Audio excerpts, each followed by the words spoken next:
Moving on, just a few days after buying Fab Furnish for 20 crore rupees, the original czar of retail in India, Kishore Biani, is spitting fire on e-tailers like Big Basket. Biani says this online grocery giant is violating FDI guidelines that recently clarified inventory-based e-commerce companies cannot attract foreign investments.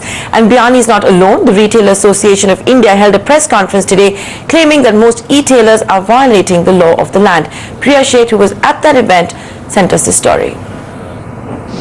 Well, the battle between online and offline retailers just doesn't seem to end. In fact, in its representation to the Commerce Minister, the Retailers Association of India are seeking enforcement of the clarifications issued by the DIPP on March 29. This is with regards to the regulations on FDI in e-commerce as far as the marketplace model is concerned. Now, what several retailers are saying is that e-commerce companies are not following the right checks and balances. In fact, Kishore Biani has gone ahead and said Big Basket is following an illegal inventory-based model which is not permitted as far as FDI regulations are concerned. Similarly, several other retailers have also voiced their opinions as far as this issue is concerned. Clarifications are really welcome. It's done very well.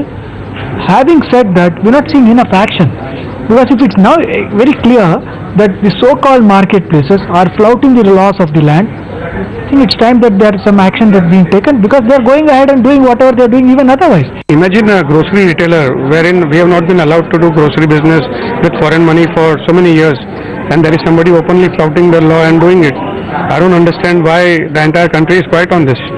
I think once you follow the law which has been prescribed now, I see many of them shutting down, changing their model or changing the way they are doing business.